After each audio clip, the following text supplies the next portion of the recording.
ஏண்டா ஒரு டவுட், டயானாவை ராஜ குடும்பம் தான் கொன்னுச்சுன்னா இந்தியாவை நீ அடிமை பண்ண எப்படி இருந்துச்சு? ஆட நீ ஒண்ணு ஆரம்பத்துல ஹிந்து முஸ்லிம் எல்லாம் ஒண்ணு சேர்ந்து போராடினானுங்க. ஐயோ, அப்புறம் அதையே ஆயுதமா பயன்படுத்தி பிரிச்சு போட்டான்.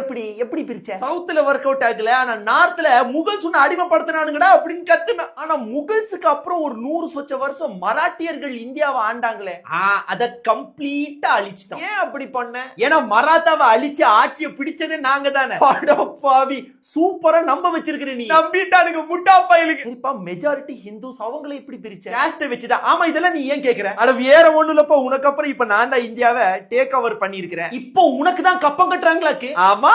So we made a deal with India and it's a fair deal now and we are not paying tariffs to them and they are paying tariffs. We did a little flip. பலே ஆளியா நீ. ஆனா இன்னொரு secret இருக்கு. என்னடா secret? ஒன்னு சேர்ந்துருவானுங்களா? இல்லடா, அந்த மெஜாரிட்டிலயும் ஒரு மைனாரிட்டி குரூப் இருக்கு. அவனுங்க போராட எல்லாம் மாட்டானுங்க. இன்ஃபேக்ட் உனக்கு காவடி தூக்குவானுங்க. நீதான் பரமபிதான்னு கத்துவானுங்க, பூட்ட நக்குவானுங்க. அந்த குரூப்ல இருக்கிற ஒருத்தன் தான் இப்ப கைவசம் சிக்கி இருக்கிறான். ஆனா ஒரே ஒரு விஷயம் தான் கொஞ்சம் நெருடலா இருக்கு. போராட்ட கீராட்ட பண்ணுவானுங்கன்னா ஆமாப்பா, பயவே படாத. அதெல்லாம் நாங்க இருக்கும்போது. இப்ப எல்லாம் நடிகருங்க பின்னாடி கத்துறது, சோசியல் மீடியால கமெண்ட் வார்ஸ், லோக்கல் பொலிட்டிக்கல் பார்ட்டிக்கு ஜால்ரா அடிக்கிறது. நமக்கு எதுக்குப்பா, நாம தான் நல்லா இருக்கோமே அப்படிங்கிற சாஃப்டான ஜெனரேஷன் தான் இப்ப இந்தியால இருக்கு. நீ என்ன பண்ணாலும் பொத்திக்கிட்டு சும்மா இருப்பானுங்க. நீ ஏறி வாடா, இது வாங்கால. இவ்வளவு விஷயங்கள் உனக்கு எப்படி தெரியும்? அட நான் இந்தியா விட்டு போனாலும் கார்ப்பரேட் மூலியமா இந்தியாக்குள்ள தானே இருக்கிற. பிஹேவியர் அனாலிசிஸ் நானும் உன் கூட சேர்ந்து ரீஎன்ட்ரி தரட்டா?